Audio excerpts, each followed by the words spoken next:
বিষয় যীশুখ্রিস্ট কেন পৃথিবীতে এসেছিলেন।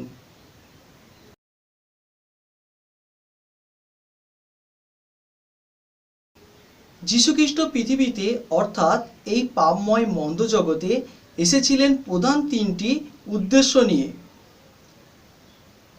যীশুখ্রিস্টের পৃথিবীতে আসার তিনটি উদ্দেশ্য কি কি ছিল এক এক করে আলোচনা করব। 1 নম্বর, সৃষ্টিকর্তা পিতা ঈশ্বরকে প্রকাশ করতে যীশুখ্রিস্ট এই জগতে এসেছিলেন।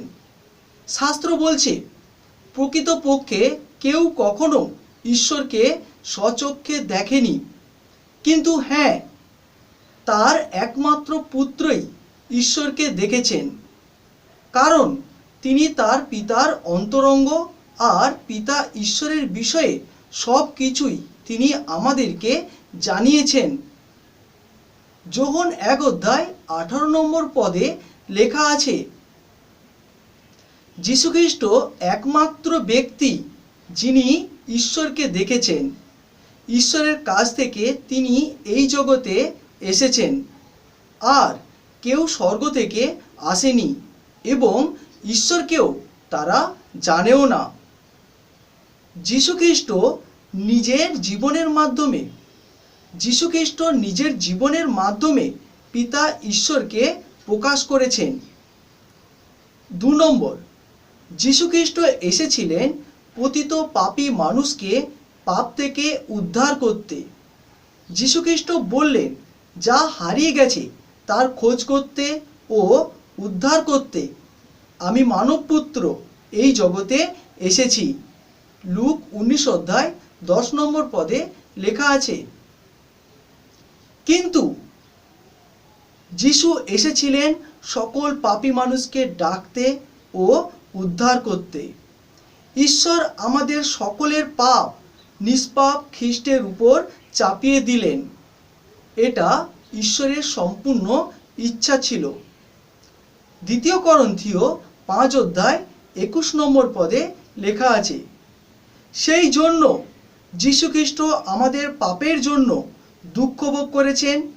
যীশুখ্রিস্ট নিজে তার দেহের উপর আমাদের সমস্ত পাপের বোঝা তুলে ক্রুশের উপর বয়ে নিয়ে গেলেন ও আমাদের জন্য অর্থাৎ পতিত পাপী মানুষদের জন্য প্রাণকে ক্রুশের উপর দিলেন, যেন আমাদের পাপ জীবনের মৃত্যু হয়, আর তার পরিবর্তে যীশুখ্রিস্ট ঈশ্বরের ধার্মিকতা আমাদেরকে দিলেন, যেন আমরা এখন থেকে ধার্মিক জীবনযাপন করি।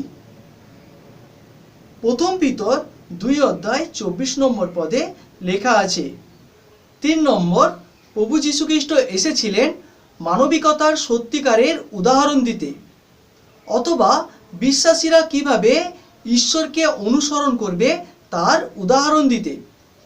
পবিত্র শাস্ত্র বাইবেলে লেখা আছে, যীশুখ্রিস্ট যিনি তোমাদের জন্য অর্থাৎ আমাদের সকলের জন্য দুঃখ ভোগ করেছেন, তিনি এ বিষয়ে আমাদের অর্থাৎ সমস্ত বিশ্বাসীদের আদর্শ। তোমরা তার পদাঙ্ক অনুসরণ করে চলো, অর্থাৎ আমাদের সকলকে যীশুখ্রিস্টের পথকে অনুসরণ করে চলার জন্য বলা হয়েছে। 1 পিতর 2:21 নম্বর পদে লেখা আছে, যীশুখ্রিস্ট দুঃখ ভোগ করেছিলেন সকল মানব জাতির জন্য, সকল পাপী মানুষের জন্য। মসিহের দুঃখ ভোগ ইহুদিদেরকে অবাক করে দিয়েছিল। ইহুদিরা একজন বিজয়ী সামরিক মসিহের প্রত্যাশা করেছিল। তারা এই রকম দুঃখ নির্যাতন প্রাপ্ত ক্রুশে বিদ্ধ মসিহের তারা প্রত্যাশা করেনি।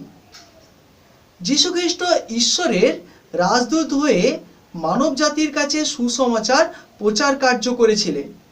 এই প্রচার কার্যের জন্য যে দুঃখ কষ্ট যন্ত্রণা এবং মৃত্যুকে পেয়েছিলেন তাকে কেরিগমা নামে পরিচিত করা হয়েছে। কেরিগমা একটি প্রাচীন গ্রিক শব্দ।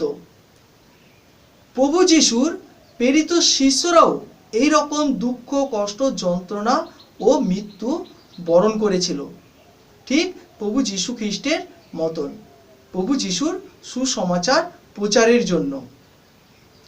প্রারম্ভিক মণ্ডলীর প্রেরিত বার্তাবাহকেরাও এই রকম দুঃখ, যন্ত্রণা ও মৃত্যুর মধ্য দিয়ে গিয়েছিল। ঠিক একই রকম আমাদেরকে বলা হচ্ছে আমরাও যেন যীশু খ্রিস্টের এই রকম পদাঙ্ককে অনুসরণ করে যেন চলি। তাই জন্য যীশু খ্রিস্ট হলেন আমাদের উদাহরণ। যীশু খ্রিস্ট সকল বিশ্বাসীদের উদাহরণ। যীশু ক্রুশের উপরে আমাদের পাপ বহন করেছিলেন। প্রথম পিতর 2:24 লেখা আছে, যীশু খ্রিস্ট আমাদের পাপের জন্য মরেছেন এবং যীশু খ্রিস্ট ঈশ্বরের জন্য জীবনযাপন করেছিলেন।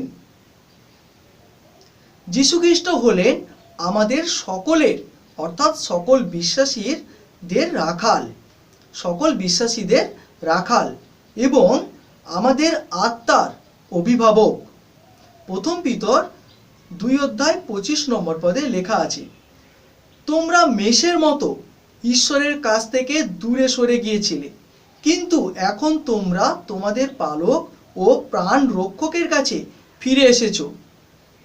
তিনি তোমাদের সব রকমের বিপদের হাত থেকে রক্ষা করেন। খ্রিস্টীয় জীবনের ভিত্তি হলো বিশ্বাসীদের যীশু খ্রিস্টের জীবনকে ভাগ করে নেওয়ার উপরে।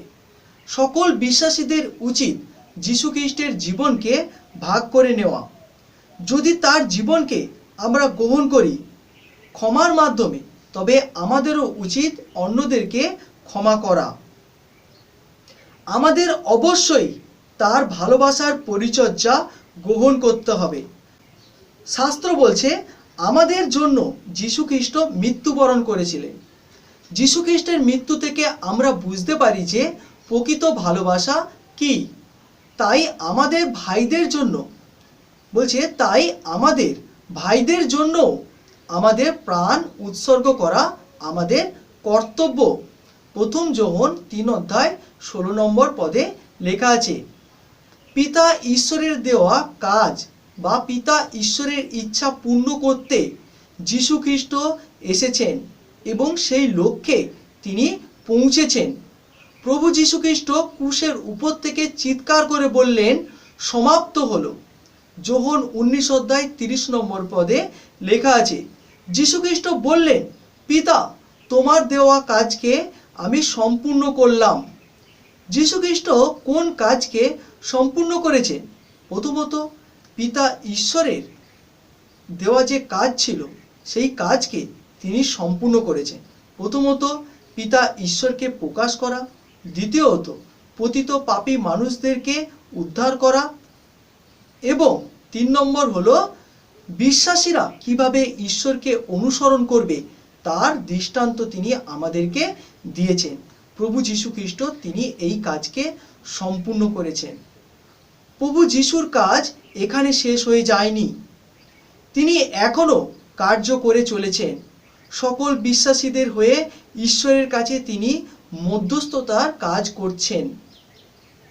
পবিত্র শাস্ত্র বাইবেলে লেখা আছে, তোমরা যদি পাপ করে ফেলো তবে তোমাদের জন্য প্রার্থনা করতে পিতার সামনে একজন আছেন, তিনি যীশু খ্রিস্ট।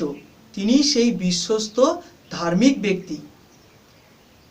প্রথম যোহন 2:1 লেখা আছে, যীশু খ্রিস্ট অবিরত মধ্যস্থতা করে চলেছেন সকল বিশ্বাসীদের জন্য। স্বর্গীয় এক সহায়ক হিসেবে তিনি পিতার সামনে তিনি উপস্থিত রয়েছেন।